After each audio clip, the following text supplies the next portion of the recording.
सिद्धिभ्यः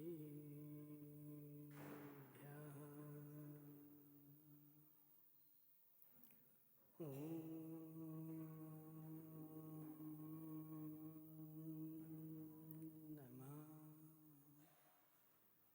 सिद्धिभ्यः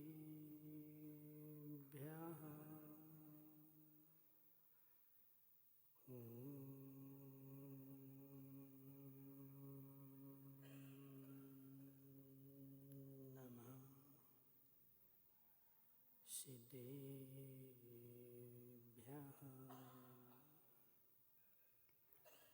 तज्जयति परं ज्योति समं समस्तैरनन्तपर्यायै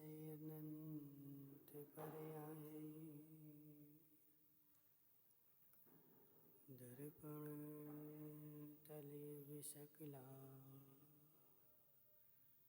प्रतिफलति पदार्थमालिका यत्र नमो हरिहन्ताणं नमो सिद्धाणं नमो आयर्याणं नमो अध्यायाणं नमो लोये सब्बसाहुणं।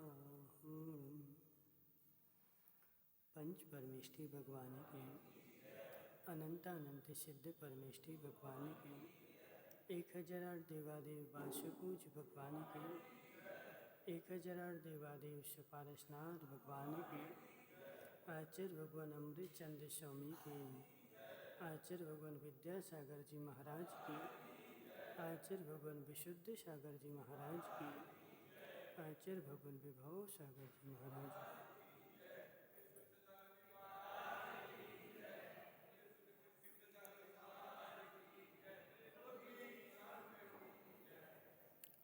मनुष्यों तीर्थंकर भगवान की दिव्य देशना शादवाद वाणी जयवंत हो।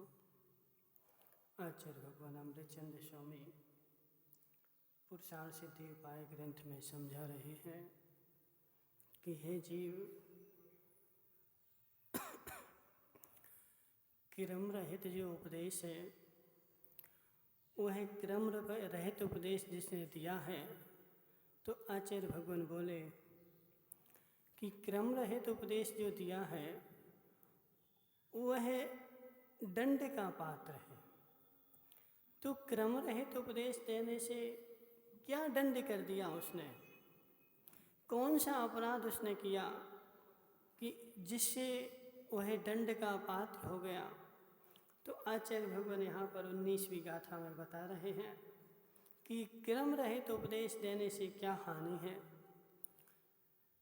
आक्रम कथने नियता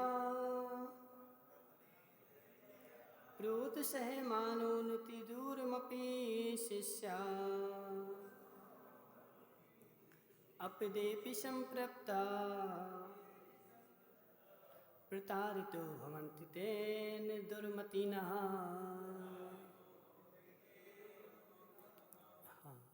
क्या बोले आचार्य भगवान कि वह जो जीव है जो क्रम रहित उपदेश दे रहा है वह दुर्मति है।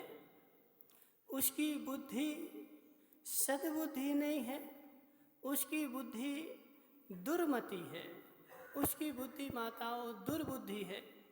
अब दुर्बुद्धि क्यों है? क्योंकि क्रम रहित उपदेश जब भी दिया जाएगा तो किसी ना किसी लोभ में दिया जाएगा या अज्ञानता से दिया जाएगा। और जब लोभ के कारण तुमने उपदेश तो दे दिया, अजित भाई तुम्हारे पास कोई शिष्य आया, तुमने उसको क्रम तोड़ करके उपदेश दे दिया। अब वह बेचारा उतने ही उपदेश को पकड़ के बैठा रहा जिंदगी भर कि अजित भाई ने बोला था कि ऐसा करो ऐसा करो, तो उसी को उसने सर्वस्व मान लिया और जिंदगी भर बेचारा वही करता रहा। इसलिए उसकी जो बुद्धि, उसकी जो गति हुई ना, उसकी दुर्गति हो गई। दुर्गति क्यों हो गई बोले? दुर्गति क्यों हो गई माताओं? बच्चा जब स्कूल जाता है तो उस बच्चे को चॉकलेट दी जाती है, समझ रहे? छोटा सा बच्चा रहता है, राजू भाई पारसोलिया, छोटे से बच्चे को चॉकलेट दी जाती है, तो चॉकलेट देना क्या पढ़ाई का चिन्ह है? चॉकलेट देना क्या पढ़ने का चिन्ह है? अब तुमने उसको चॉकलेट दे दी और बच्चे से बोला कि जाओ बच्चे स्कूल, वहाँ चॉकलेट मिलेगी। वही बेचारा चॉकलेट के लोभ में चला गया और चॉकलेट जिस दिन नहीं मिली तो अब बोलेगा अब नहीं हमें जाना है। माता, अब हमें स्कूल नहीं जाना। बोले क्यों? बोले अब चॉकलेट नहीं मिलती, अब वहाँ किंचित मात्र भी पढ़ाई नहीं होती, पढ़ाई होना बंद हो गया। तो क्या चॉकलेट मिलना पढ़ाई का, अजित भाई, चॉकलेट मिलना क्या पढ़ाई का चिन्ह है? पढ़ना भिन्न है, चॉकलेट भिन्न है। कीर्तेश भाई, पढ़ना भिन्न है, चॉकलेट मिलना भिन्न है। चॉकलेट मिलने से पढ़ाई होती नहीं और पढ़ाई करने वाले को चॉकलेट मिलती नहीं, ठीक है ना? चॉकलेट मिलने से पढ़ाई होती नहीं और पढ़ाई करने वाले को चॉकलेट मिलती नहीं। उसको तो फिर थोड़ा सा बड़ा होगा फिर तो डंडे खाने पड़ेंगे। सुधीर भाई, जब छोटा सा था तो खूब चॉकलेट मिली, लेकिन अब बड़ा हो गया ना, अब तो उसको डंडे मिलेंगे और यदि वह डंडे सहन कर लेगा तो पढ़ाई कर पाएगा, विद्वान बन पाएगा। और यदि डंडे से डर गया कि नहीं हमें इस स्कूल में नहीं जाना, इसमें तो डंडे घलते हैं, हमें तो वहीं जाना, कहाँ? जहाँ चॉकलेट मिलती है। मनसुख लाल जी, तो पहली कक्षा में, यूकेजी में, नर्सरी में चॉकलेट मिलती थी। अब वह बेचारा जिंदगी भर नर्सरी में बैठा रहे तो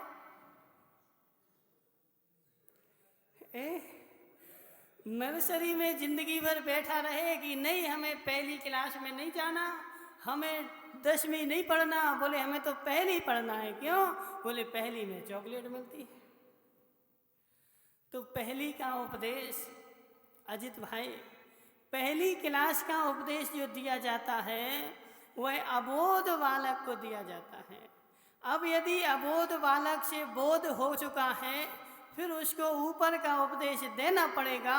और यदि उसको ऊपर का उपदेश ना दे करके आचार्य भगवान बोल रहे कि क्या किया उसने, जिस कारण से उस दुर्मति के क्रम विरुद्ध उपदेश देने से अत्यंत अधिक बड़े हुए उत्साह वाला शिष्य भी जब वैराग्य होता है संदीप भाई, तो वैराग्य जब होता है उस समय उस शिष्य के खूब उत्साह से भरा होता है। पदम भाई समझना, जिस दिन तुम पहले दिन पूजन करने आए थे उस दिन तुम पूजन करने आते कि नहीं आते? नहीं आते। उनसे भानु प्रताप जी पूजन करने आते कि नहीं आते? आते ना। तो जिस दिन तुम पहले दिन पूजन करने के लिए आए थे उस दिन तुम्हारे कैसे भाव थे?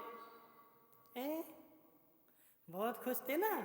तो पहले दिन जिसने तुम्हें जैसा बता दिया वैसा तुमने सत्य माना था कि नहीं? माना था ना।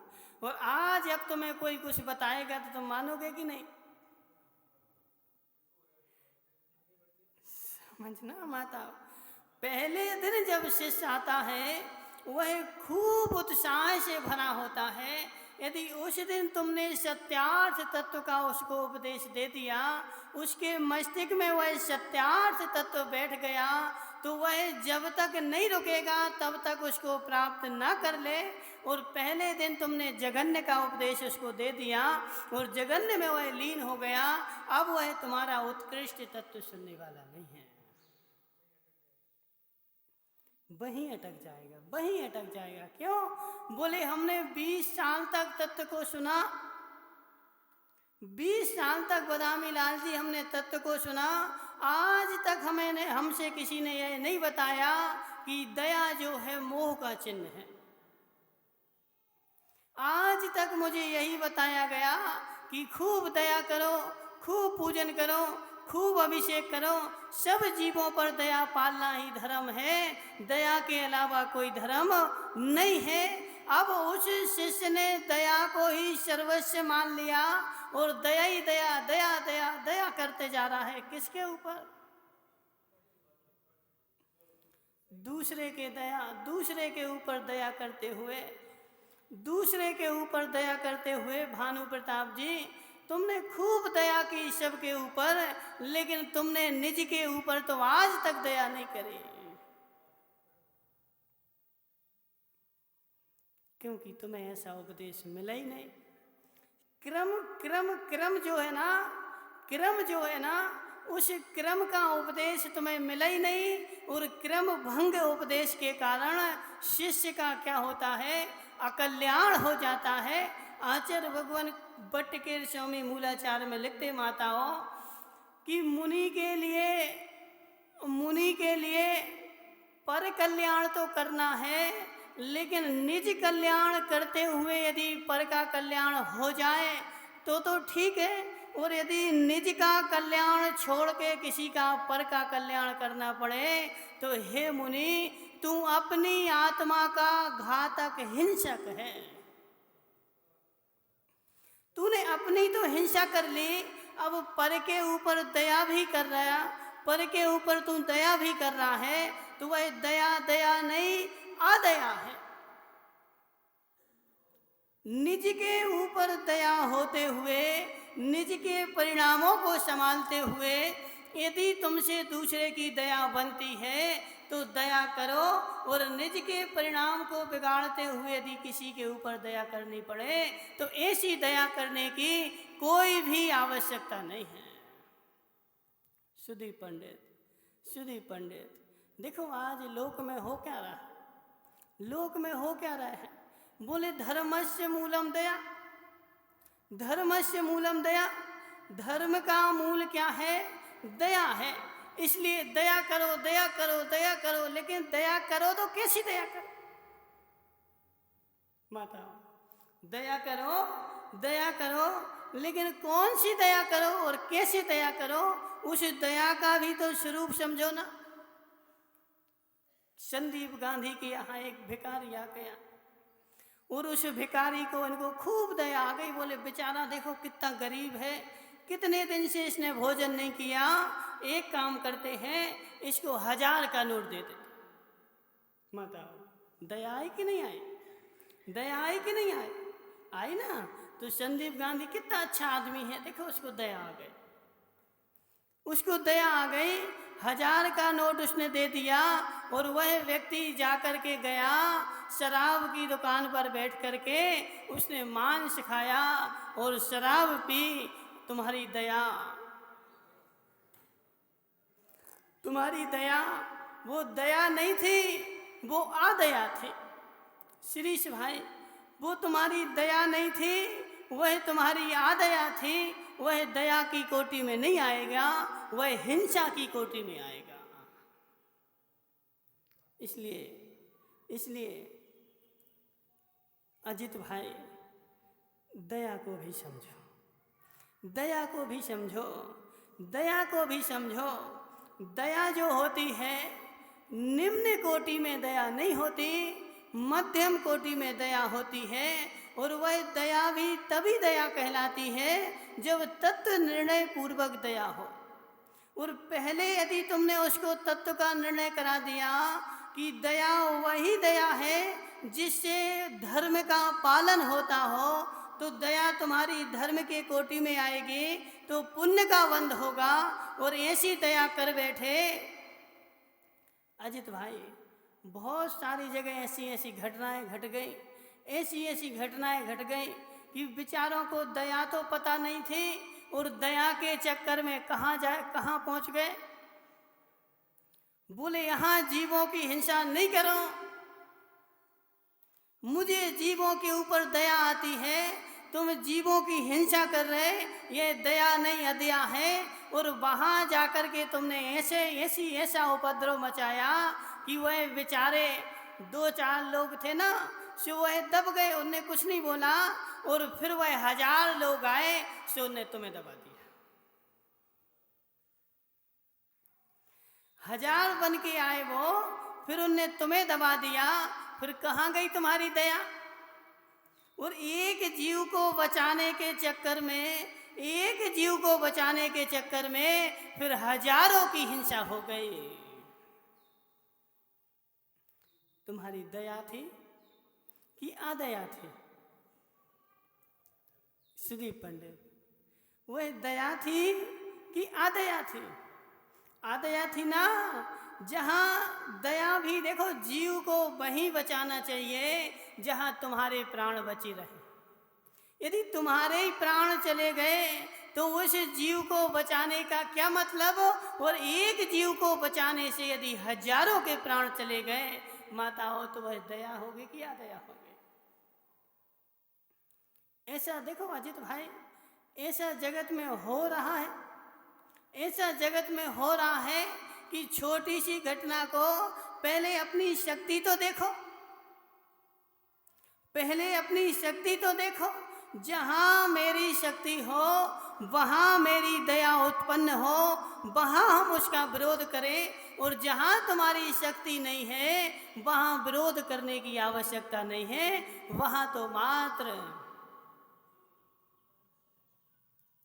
अजित भाई, वहाँ तो मात्र एक भी आगम में ऐसा नहीं लिखा, किसी भी आगम में हमें तुम लिखा दिखा दो। जब वह शेर की पर्याय में, कौन? महावीर का जीव शेर की पर्याय में हिंसा कर रहा था, तब 2 चारण रिद्धिधारी मुनिराज आए और 2 चारण रिद्धिधारी मुनिराज ने शेर से क्या कहा? माता, उस शेर को पत्थर उठा के मारने लगे कि यह जीव की हिंसा कर रहा ना, हिंसा कर रहा है, तो हिंसा तो बोले अधर्म है, तो उसको मारने लगे। नहीं, उन मुनिराज ने, अजित भाई, उन मुनिराज ने किंचित मात्र भी उस शेर से कुछ नहीं बोला, मात्र उसको संबोधन किया कि हे वनराज, तू तो 3 लोक का नाथ है, कहाँ तू जीवों की हिंसा में पड़ा है? और उसको समझ में आ गया। और वहीं पे अजित भाई होते तो क्या करते? अजित भाई होते तो क्या करते हैं? डंडा लेके जाते, डंडा लेकर के उसको मारते शेर को कि तू इस जीव का हिंसा कर रहा है। सो उसने उसकी तो हिंसा कर ही दी और वो तुम्हारी और हिंसा कर देता। अजित भाई, वो तुम्हारी और हिंसा कर देता और दोनों की हिंसा हो जाती, उसको समझ में नहीं आता। इसलिए आगम में बोला गया है कि जहाँ तुम्हारी शक्ति हो वहाँ तो उसको बचाओ, और जहाँ शक्ति ना हो वहाँ विपाक विचय धर्म ध्यान करो। विपाक विचय धर्म ध्यान करो कि इस जीव का कैसा कर्म का उदय है कि बेचारा एक जीव दूसरे जीव को भक्षण कर रहा है, कितने पाप का उदय है। तो विपाक विचय धर्म ध्यान करोगे, तुम्हारा तो दया पल गई, तुम्हारी दया पल गई और तुम्हारा कल्याण हो गया। और यदि तुमने विपाक विचय ध्यान नहीं किया और हिंसा नंदी ध्यान करने बैठ गए, अजित भाई, हिंसा नंदी ध्यान करने बैठ गए तो तुम्हारी भी आदया हो गई, उसकी भी आदया हो गई। इसलिए दया वही दया की कोटि में आएगी, वही दया धर्म की कोटि में आएगी जो हमारे परिणामों को विशुद्ध बनाए। माता, जो हमारे परिणामों को विशुद्ध बनाए और पर की भी दया हो जाए, वही दया मेरी धर्म की कोटि में आएगी। यदि मेरे परिणाम गड्ढे में जाते हैं और दूसरे का जीव बचता भी है तो वह दया की कोटि में नहीं आएगी। मनसुख लाल जी क्या सोच रहे हैं? सुन रहे कि सोच रहे? सुन रहे ना माताओं, देखो समझो, दया नहीं करता वह मोक्ष नहीं जाता, और जो दया करता ही रहता है वह भी मोक्ष नहीं जाता है। दया नहीं करता माताओं वह कभी मोक्ष नहीं जाता, और जो दया करता रहता है वह भी बेचारा मोक्ष नहीं जाता, क्योंकि दया करना भी धर्म नहीं है।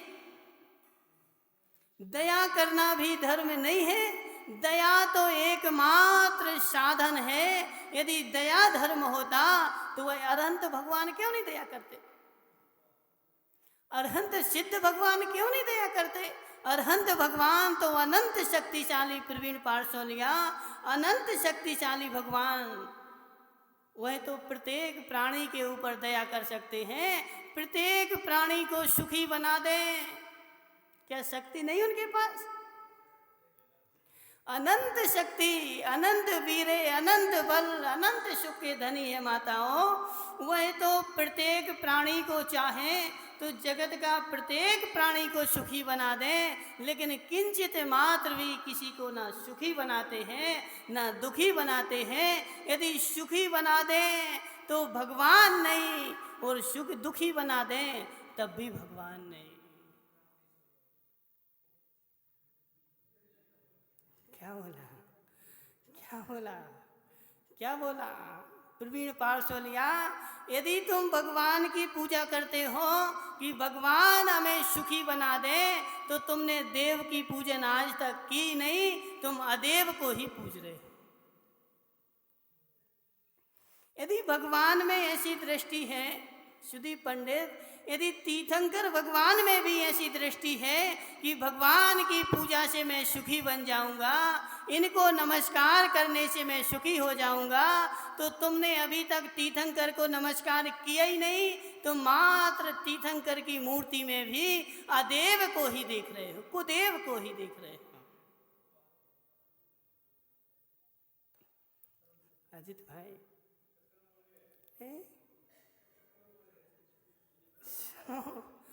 तीर्थंकर की मूर्ति तो तीर्थंकर की रहेगी, लेकिन तुम उसमें कल्पना कर लोगे अदेव की।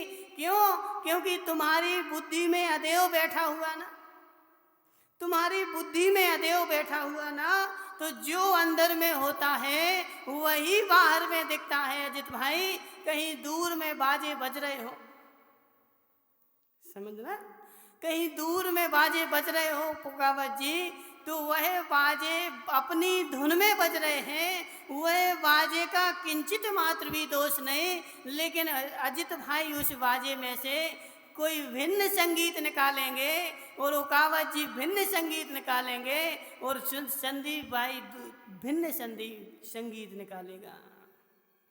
उसमें कितने संगीत हैं माता? उन बाजों में कौन सा संगीत है? वह तो अपनी धुन में बज रहा है। तुम्हारे मन में जैसा चल रहा होगा, तुम्हारी परिणति में जैसा चल रहा होगा, तुम उन बाजों की धुन को उस रूप में ढाल करके और मान लोगे कि यह संगीत बज रहा है। उकावत जी, होता कि नहीं होता? होता कि नहीं होता? संदीप गांधी, अजित भाई, ऐसे ही भगवान तीर्थंकर देव का मंदिर में तो तीर्थंकर ही बैठे हैं, अरहंत भगवान ही बैठे हैं, जो 18 दोष से रहित हैं। यदि तुमने एक भी दोष की उसमें कल्पना कर ली तो वह तुम्हारे लिए अदेव हो गए, वह तुम्हारे लिए अदेव हो गए माताओं, वह तुम्हारे लिए देव नहीं बचे। तुमने अदेव का पूजन कर ली, तुमने मिथ्यात की पूजन कर ली। इसलिए पहले अजित भाई ये बताना चाहिए कि तीर्थंकर भगवान जो हैं वह 18 दोषों से रहित हैं। वह किसी को सुखी नहीं बनाते, वह किसी को दुखी नहीं बनाते, वह दया से भी रहित हो गए हैं। अरहंत भगवान का अजित भाई अनंत गुणों में क्या दया नाम का भी कोई गुण है? मनसुखलाल जी, अरहंत भगवान के अनंत गुण है ना, तो उन अनंत गुणों में दया नाम का भी कोई गुण होगा? बोलो ना। देखो, हाँ हाँ,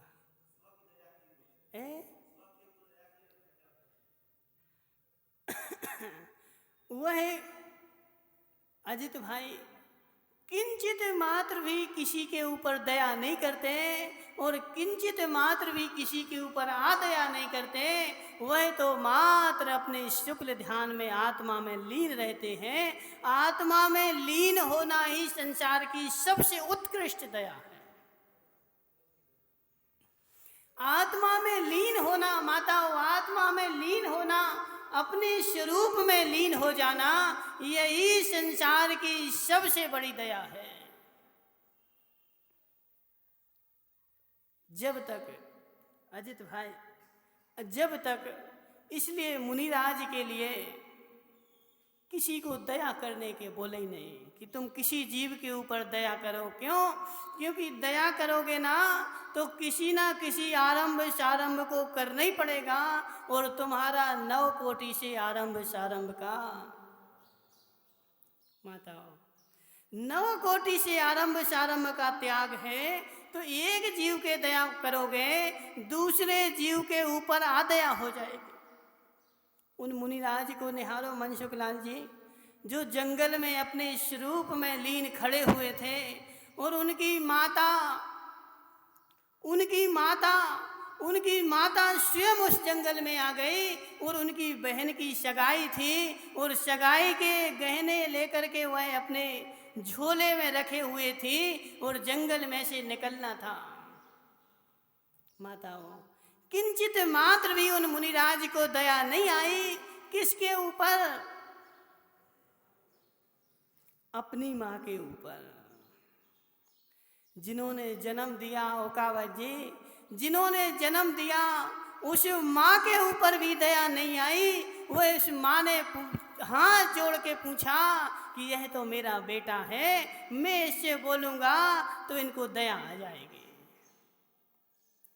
अजित भाई, उस माँ ने अपने पुत्र जो मुनिराज बन गया था उससे पूछा कि हे मुनिराज, मैं अपनी बेटी की, तुम्हारी बहन की सगाई है और उसके जेवर लेकर के आई हूँ और अब मुझे घर जाना है, तो क्या मैं इस जंगल में से निकल जाऊं? यहाँ कोई खतरा तो नहीं है? यहाँ कोई खतरा तो नहीं है? राजमल सेठ जी, वह मुनिराज क्या सोच रहे थे कि हे माते, तुम्हारे लिए कोई खतरा हो चाहे ना हो, लेकिन मेरे लिए तो खतरा ही खतरा है। तुम्हारे लिए कोई खतरा हो चाहे ना हो, लेकिन मेरे लिए तो यह खतरा आ गया, यह उपसर्ग आ गया। तुम सामने आकर के मेरे सामने ममता का जाल फैला करके और मुझे जाल में फंसाना चाहती हो। घोर उपसर्ग, घोर खतरा आ गया। वह मुनिराज अपने स्वरूप से किंचित मात्र भी नहीं डिगे और अपने में लीन हो गए।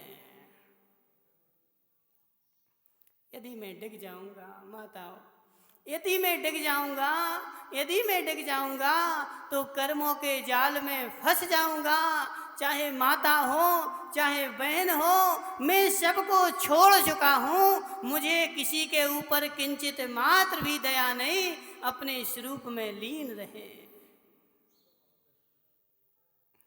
अजित भाई, अपने स्वरूप में लीन रहे। उन्होंने अपनी माता से कुछ नहीं बोला, जबकि कुछ देर पहले उनकी आंखों के सामने से कुछ डाकू निकले थे जो उसी जंगल की ओर गए जहां माता जाने वाली थी। उनको सब पता था। मनसुखलाल जी, ऐसा नहीं कि उनको पता नहीं था, उनको सब पता था और सब पता होने के बाद भी उन्होंने अपना मौन नहीं खोला, किंचित मात्र भी कुछ नहीं कहा। क्यों? क्योंकि मैं यदि कुछ कह दूंगा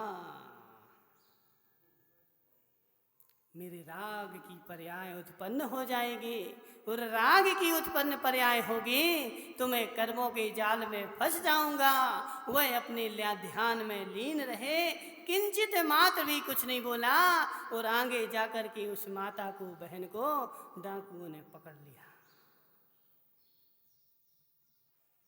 अजित भाई, डाकुओं ने पकड़ लिया, और जितना धन लिए हुए थे वह सारा धन उन डाकुओं ने लूट लिया। अब वह माता क्या कहती है कि धिक्कार हो मुझे, मैंने ऐसे पुत्र को जन्म दिया जिसको अपनी माँ के ऊपर दया नहीं आई। ऐसे पुत्र को मैंने जन्म दिया जिसको अपने माँ के ऊपर दया नहीं आई। अजित भाई, माँ के ऊपर दया नहीं आई। संसार यही कहेगा माताओं, संसार यही कहेगा, और संसार में रहने वाले वह दया, राग रूपी दया ही कर पाएंगे, और तुम्हें भटकाना ही चाहेंगे, और तुम यदि भटक गए तो फंस गए जाल में। अजित भाई, समझो दया का स्वरूप, समझो दया का स्वरूप। उत्कृष्ट दशा में जितना व्यक्ति ऊपर चला जाएगा उतना दया का अभाव होता जाएगा, और जब मध्यम दशा होती है तभी दया आती है। माताओं, मुनिराज जब अपने ध्यान में लीन हो तो उनको किसी के ऊपर किंचित मात्र भी दया नहीं आती, लेकिन जब शुभोपयोग में आते हैं तो उनको संसार के ऊपर दया आती है, लेकिन ऐसी दया भी नहीं आती कि स्वयं की दया हो जाए। माताओं, स्वयं की दया हो जाए और दूसरे के ऊपर दया आ जाए, अभी तुमने दया को जाना ही नहीं। जी, माताएं भी बहुत होशियार हैं अजित भाई, बहुत होशियार हैं। क्या होता है, घर में आटा रखा हुआ था 8 दिन का, 10 दिन का, उसमें कीड़े पड़ गए थे, समझ रहे ना, कीड़े पड़ गए थे। अब कोई गाय आई, भूखी गाय आई, और इनको उसके ऊपर दया आ गई, इनने वह पूरा का पूरा आटा लिया और उस गाय के सामने डाल दिया। माता, दया आई ना, दया आई ना? नहीं आई दया, निर्दयी हो तुम, दया नहीं आती, दया नहीं आती। अब तुमने आटा तो डाल दिया, लेकिन उसमें जीव कितने थे, उसमें जीव कितने थे? उस गाय ने उन सारे जीवों का भक्षण कर लिया। तुम्हारी दया हुई कि हिंसा हो गई? हिंसा हो गई ना, पक्का। तो ऐसे अजित भाई, यदि मेरे से मुझे क्रोध आकर के मुझे किसी को समझाना पड़े तो मेरे परिणामों की तो हिंसा हो गई। वो समझे चाहे ना समझे, उसका समझना तुम्हारे अधीन नहीं है। बेचारे का पुण्य का उदय होगा तो उसको समझ में आएगी, और नहीं आएगी और तुम्हारे तो परिणाम कलुषित हो गए, और तुम्हारे परिणाम तो हिंसा हो गए।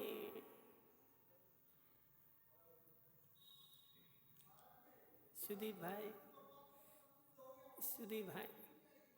सुदीप भाई, समझना, तुम किसी को अंगारा लेकर के मारने जाओगे, अंगारा लेकर के मारने जाओगे, वह जले चाहे नहीं जले, वह तो हो सकता बच जाए, दूर से निकल जाए और तुम्हारा अंगारा पानी में गिर के ठंडा हो जाए, लेकिन तुम्हारे हाथ तो जल ही गए। इसलिए यदि हम दूसरे के ऊपर अजित भाई दया भी करना चाहते हैं तो ऐसा प्रति समय ध्यान रखा जाए कि मेरे परिणामों की दया तो नहीं हो गई।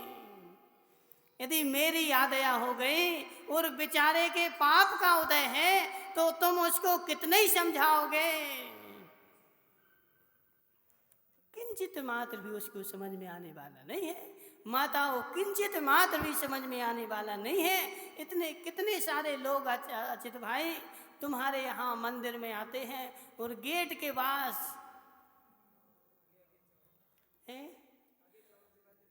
समझ रहे ना, गेट के पास चावल चढ़ा करके और नमस्कार करते हैं। अंदर नमस्कार करें चाहे ना करें, लेकिन बाहर नमस्कार करते हैं। अब क्या करो, क्या करो अजित भाई? अब उसको तुम डंडा लेकर के भगाओगे, डंडा लेकर के मारोगे, तुम्हारे परिणाम तो कलुषित हो गए। और वह समझने वाला, उसको समझ में आने वाला नहीं है माताओं, उसको समझ में आने वाला नहीं है कि यहाँ चावल चढ़ाने से दया नहीं होगी, मेरी आदया हो जाएगी। श्रीपाल जी, श्रीपाल जी, तुम कितने साल के हो गए? पानी में चला गया? क्या गया पानी में?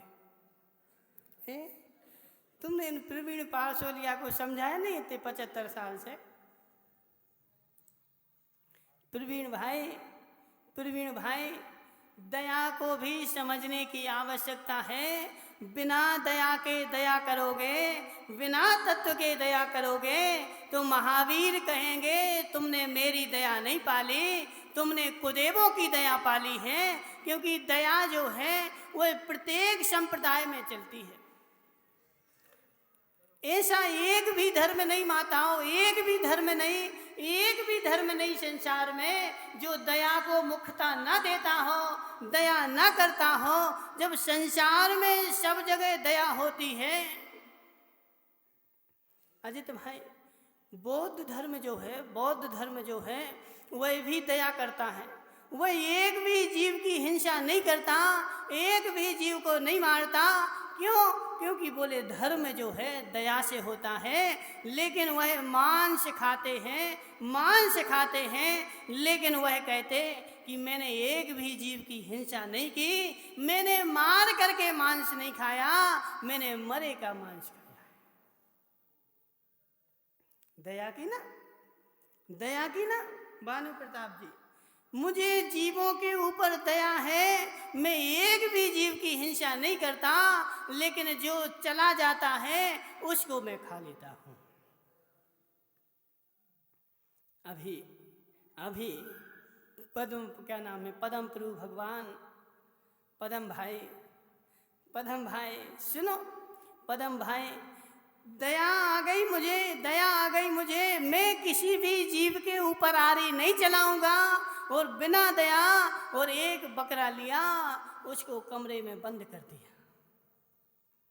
बताओ, एक बकरा लिया, उसको कमरे में बंद कर दिया, और बंद करने के बाद 10-15 दिन तक वह कमरा खोलेंगे ही नहीं, उसको खाने देंगे ही नहीं, बेचारा तड़प तड़प के मर जाएगा। देखो, हमने नहीं मारा। मनसुखलाल जी, हमने नहीं मारा, वो अपने से मर गया, इसलिए अब मैं खा रहा हूं। यह दया है, यह दया है अजित भाई, यह दया है, यह उनकी दया है। भगवान के ऊपर कुंडलों कुंडलों फूल चढ़ा दिए, बोले हमारी दया है। अब उसमें अजित भाई, अजित भाई, अब तुमने इतने बोरा भर के फूल तो चढ़ा दिए, बोरा भर के फूल चढ़ा दिए, और पेड़ में से तोड़ करके लाए। तुम्हें भगवान की दया हो गई ना, भगवान की तुम्हें पूजन करनी थी, इतने फूल चढ़ाए, लेकिन उनमें जो जीव थे उनका क्या हुआ? उनमें जो जीव थे, उनमें जो जीव थे, संदीप गांधी, उन जीवों का क्या हुआ? बेचारे रोड पर फूल के फूल बिछा दिए और लोगों ने सब कुचल डाले। अब उनमें जीव थे जो, वो सब जीव कुचले गए, सारे के सारा मरण हो गया। क्या हुआ? क्या हुआ? दया की ना हमने, बदामी लाल जी, दया की ना हमने, तो धर्म किया, भगवान की पूजा की, इसलिए मेरे को दया आई।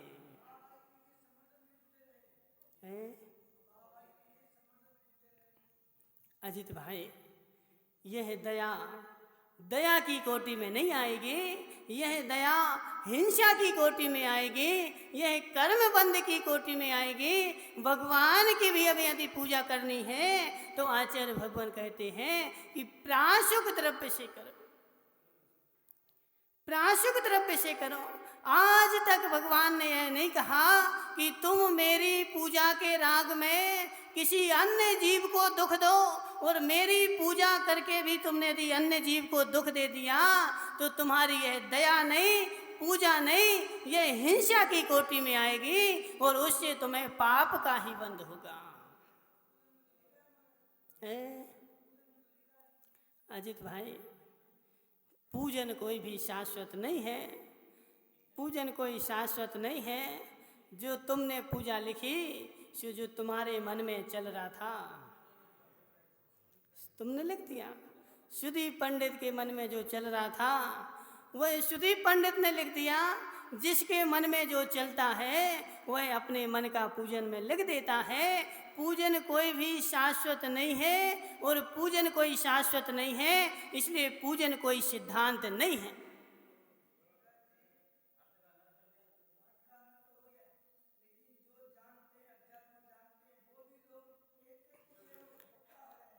अजित भाई देखो, अजित भाई, जान लेना अलग है और मान लेना। जब वह मिथ्यात का जोर कम होता है तब व्यक्ति मान पाता है। जब मिथ्यात जोर मारता है बड़े बड़े बाहुबली उसमें बह जाते हैं। बड़े बड़े बाहुबली अजित भाई, तुम्हारी भुजाओं में कितनी ताकत हो, कितनी ताकत हो, लेकिन जब नदी का बहाव आता है तुम्हारी ताकत एक तरफी धरी रहती है और तुम जहाँ नदी बहती है वहाँ बहते चले जाते हो। माताओं, नदी के बहाव में किसी भी शुभट की नहीं चलती, किसी भी बलवान की नहीं चलती, किसी पहलवान की नहीं चलती।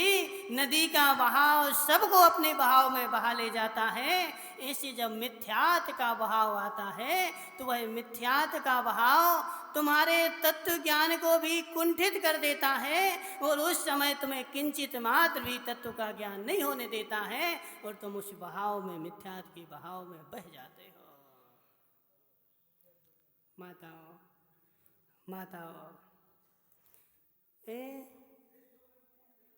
भानु प्रताप जी देखो, तुम हलचल नहीं करो, शांति से सुनो, हलचल नहीं करो। देखो, अपन किसी की बात नहीं बोल रहे, तत्व का स्वरूप बोल रहे हैं।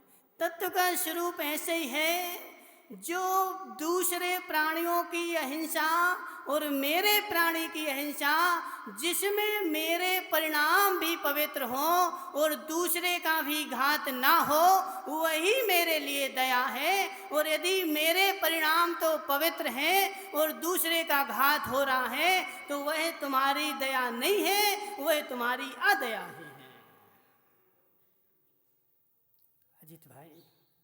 अजित भाई जी, संदीप पंडित हाथ में द्रव्य की थाली लेकर के और भगवान की पूजन करने के लिए चला।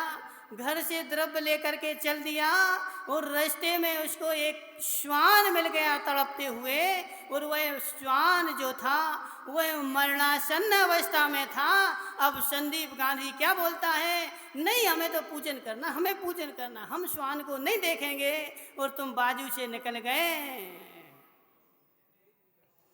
तुम्हारी पूजा कोई काम की नहीं संदीप गांधी, तुम्हारी पूजा कोई काम की नहीं। आज तुम पूजा भले छोड़ देते, यदि उस श्वान के तुम प्राण बचा लेते तो वह तुम्हारी पूजा, सबसे बड़ी पूजा वही थी तुम्हारी। तो संदीप गांधी थोड़ी ऊपर पहुंच गया, संदीप गांधी थोड़ी ऊपर पहुंच गया। संदीप गांधी यदि उस श्वान के तुमने प्राण बचा लिए, भले तुम्हारा द्रव्य लग गया और द्रव्य लगा के तुमने उसके प्राण बचा लिए, तो वही तुम्हारी पूजा हो गई और वही तुम्हारा दान हो गया। हो गए श्रावक के कर्तव्य। दानम पूजा मुख्यम। माताओं, दानम पूजा मुखम, उसकी हमने सेवा कर दी, वह मेरी पूजा हो गई। और उसके प्राण बचाने के लिए जो द्रव्य लगा दिया वह मेरा दान हो गया। दानम पूजा मुखम, श्रावक के षड कर्तव्यों में दान और पूजा मुख्य है, दोनों कर्तव्य हो गए। अब संदीप गांधी उस जीव को तो वहीं तड़पते हुए छोड़ गया। चलो हमें तो पूजा करना, हमें पूजा करना। पहले तुम्हारे परिणामों की कलुषता हुई कि नहीं हुई?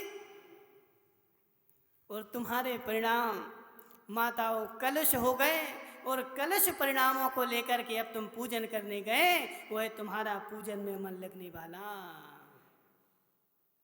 मनसुख लाल जी बोलो ना कुछ, बोलो ना कुछ। मेरी दया, यही मेरी दया है कि मेरे परिणाम विशुद्ध हो, और मेरे विशुद्ध परिणामों के निमित्त से पर के परिणाम विशुद्ध हो जाएं, यह मेरी सबसे बड़ी दया है। सेठ जी साहब, क्या हुआ, क्या हुआ? पूजन करना कि नहीं करना? पूजन करना कि नहीं करना? कैसे पूजन करना, कैसे पूजन करना? माताओं, कैसे पूजन करना? मेरी थाली में घर से द्रव्य लेकर आया था, और किसी ने उसमें से एक बादाम निकाल ली। क्या हुआ प्रवीण भाई, क्या हुआ? बोले पूजन तो बाद में होगी, पहले महाभारत होगी। समझ रहे ना?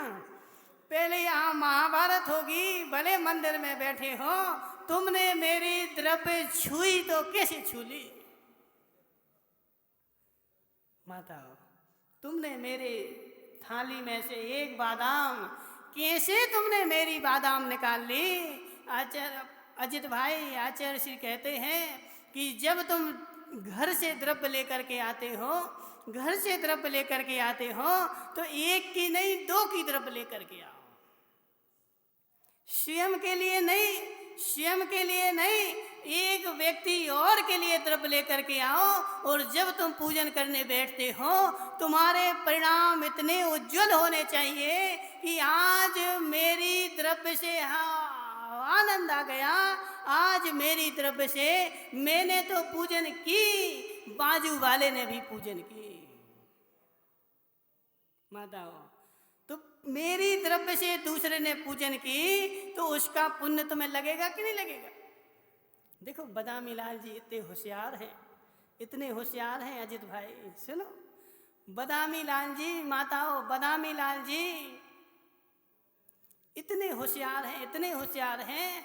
बोले कहीं भी गांव में चौका लगे, लेकिन द्रव्य तो मेरा ही चलेगा।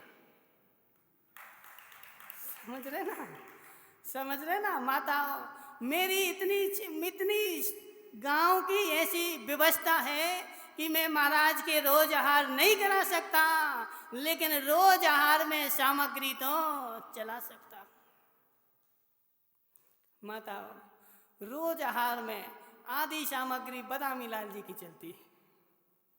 कितने होशियार है। अब कोई दूसरा देखेगा, बोले इतना खर्चा कर दिया।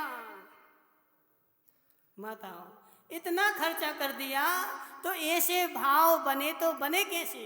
ओकावत जी, बने तो बने कैसे? बेचारे देखो, ऐसे ऐसे भी लोग होंगे अचित भाई घाटोल में।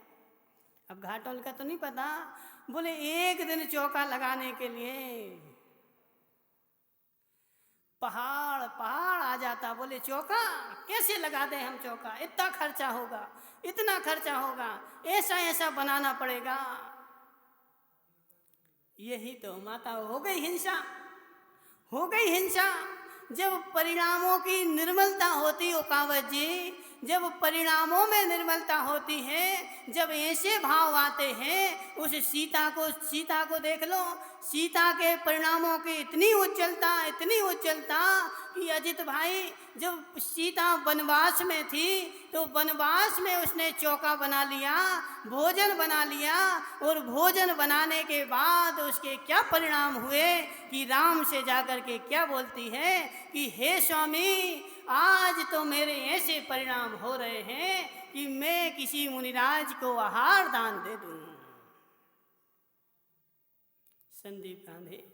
संदीप गांधी, मैं किसी मुनिराज को आहार दान दे दूं, मेरे ऐसे परिणाम हो रहे हैं। राम क्या बोलते हैं कि इस जंगल में है सीते, इस जंगल में तुम्हें कौन से मुनिराज मिलने वाले हैं कि तुम उनको आहार दान दोगे। लेकिन यदि अंदर की परिणति भानु प्रताप जी, अंदर की परिणति शुद्ध होती है तो मुनिराज जंगल में भी आ जाते हैं। और उसी समय दो मुनिराजों ने नियम ले लिया माताओं कि आज मैं आहार करूंगा, यदि जंगल में आहार मिलेंगे तो मैं आहार करूंगा, वरना उपास करूंगा। तो उस सीता के परिणाम फलित हुए कि नहीं हुए। संदीप गांधी, अब बेचारा संदीप गांधी बोलता है, बोले मेरा नंबर लग गया, अब तो हमें चौका लगाना ही पड़ेगा। संदीप गांधी अब क्या करें, बोले समाज में रहना है, नंबर आया है तो अब चौका लगाना ही पड़ेगा। लगाना पड़ेगा ना।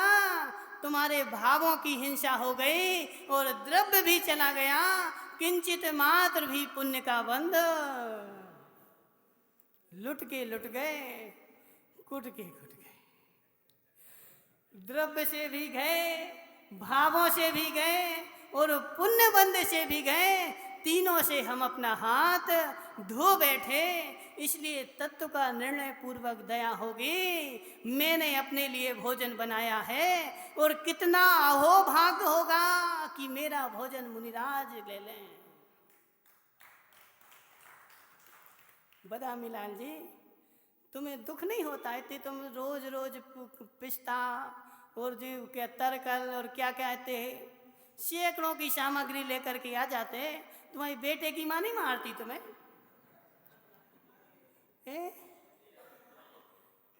बदामी लाल जी, बेटे की माँ मारती नहीं तुम्हें कि तुम रोज रोज क्यों इतना खर्चा करते रहते?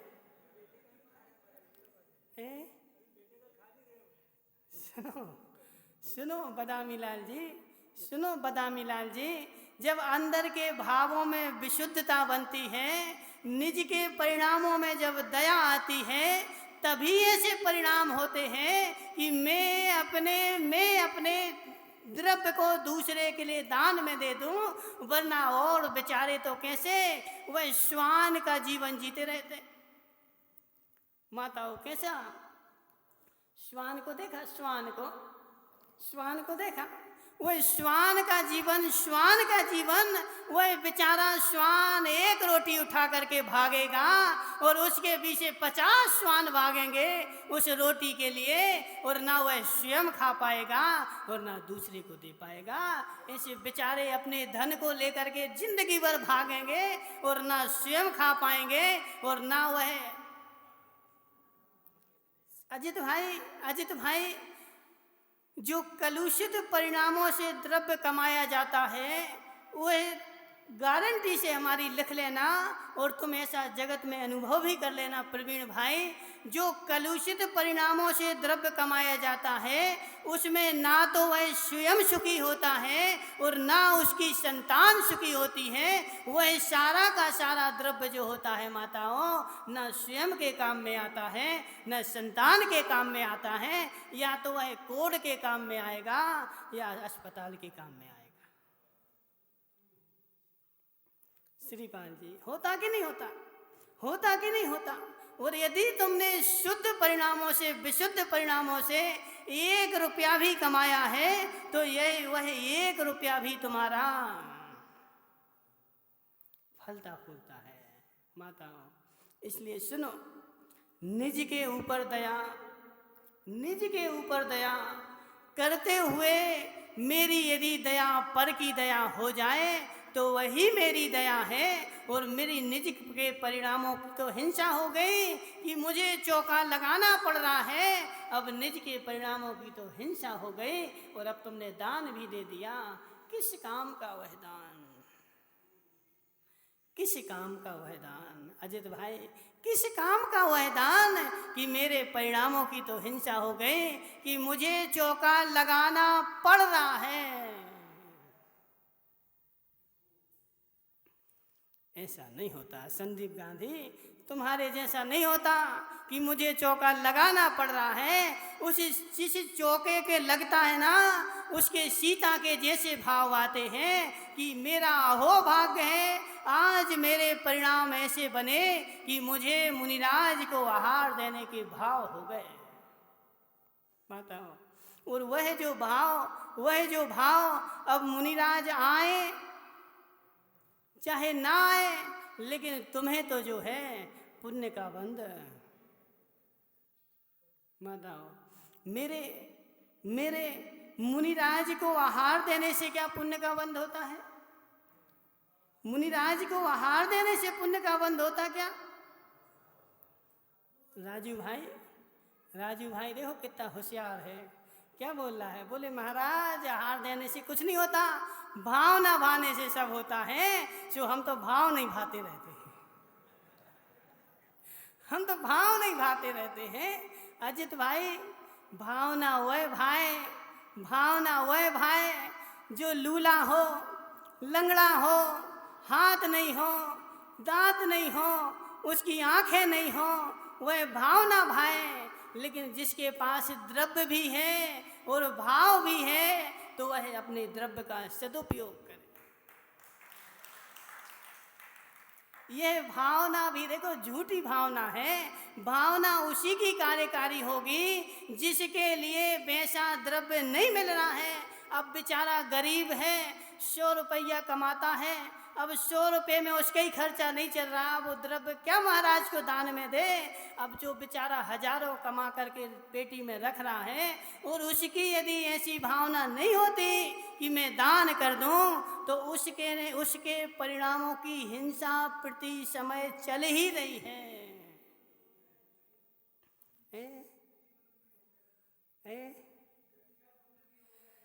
अजित भाई, गति का बंद क्या, वह तो पूर्व वर्ष से बंधा ही हुआ था बेचारा।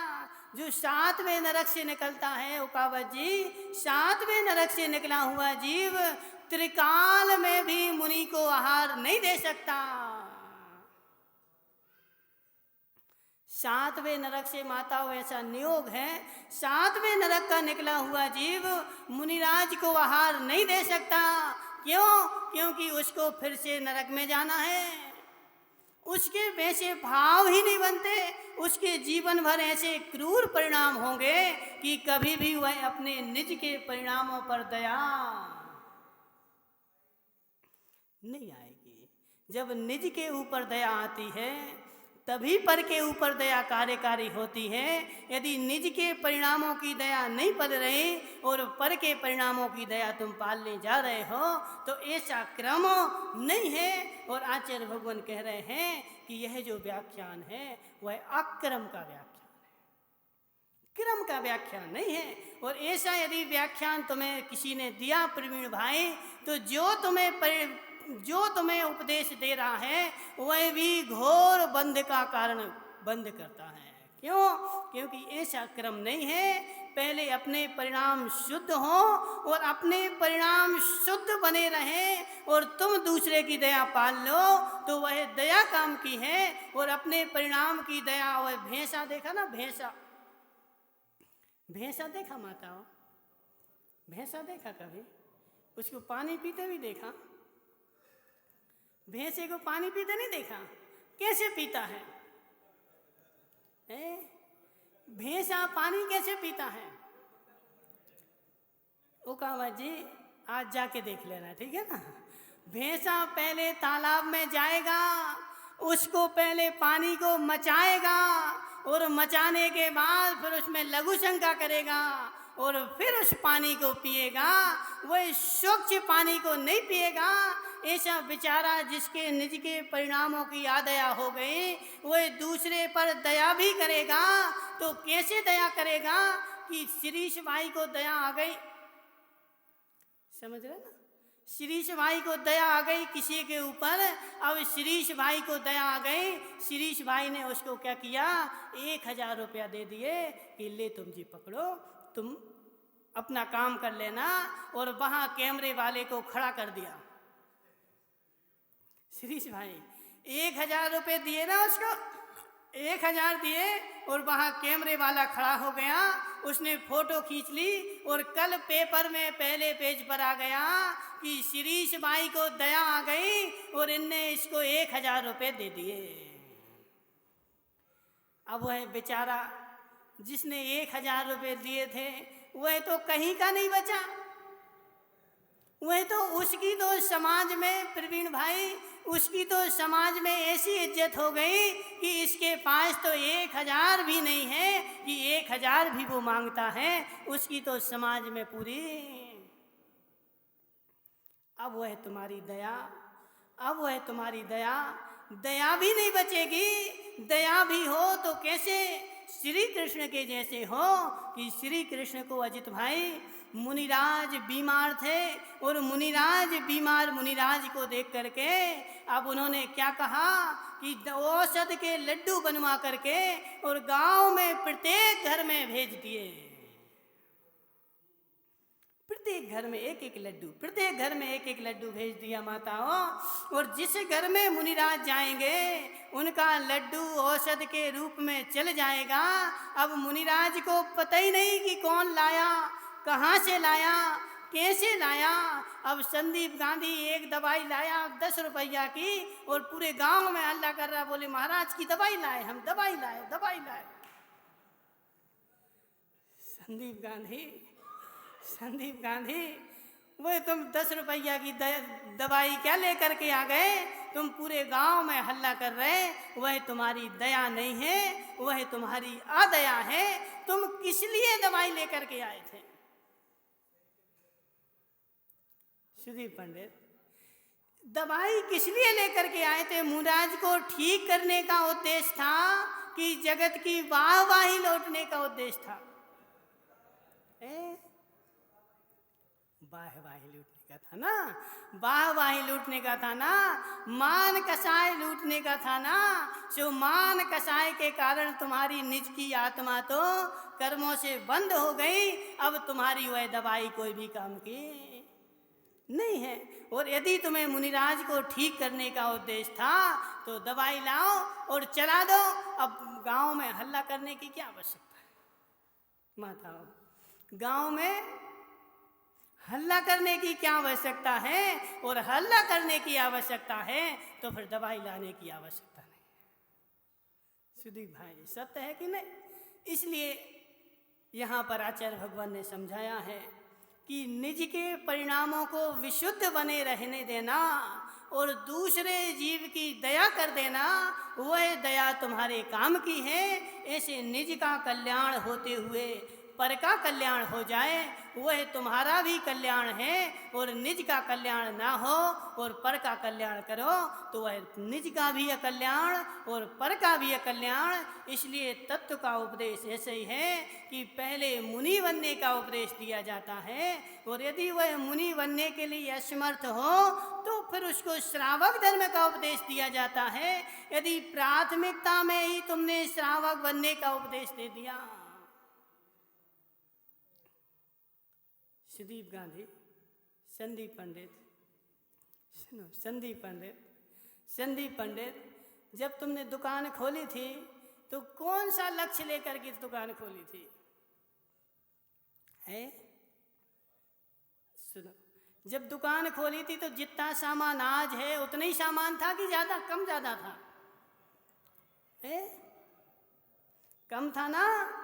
थोड़ा सा सामान लेकर के आए थे, लेकिन प्रवीण पार्सोलिया लक्ष्य क्या था कि अभी इतनी सी दुकान नहीं हमें खोलना है, हमें दुकान बहुत बड़ी करना है। और लक्ष्य बहुत बड़ी दुकान का था और छोटी सी दुकान खोली थी सो वह दुकान बड़ी हो गई। ऐसे श्रावक धर्म भी यदि पाल रहे हो तो लक्ष्य रहना चाहिए कि मात्र श्रावक में ही हमें संतुष्ट नहीं होना है। लक्ष्य तो हमारा अरहंत बनने का है और अरहंत बनने के लिए निर्ग्रंथ बनना ही पड़ेगा। और श्रावक धर्म यदि पाल रहे तो यह मेरी मजबूरी है। माताओं, श्रावक धर्म पालना मजबूरी है। उत्कृष्ट धर्म तो निर्ग्रंथ धर्म ही है, जिस निर्ग्रंथ धर्म से अरहंत बनते हैं। इसलिए लक्ष्य जो है अरहंत पर ही रख करके यदि श्रावक धर्म पालोगे तो वह श्रावक धर्म कार्यकारी है, और श्रावक धर्म में ही लीन हो गए तो वह श्रावक धर्म भी कार्यकारी नहीं है। बोले शांतिनाथ भगवान की।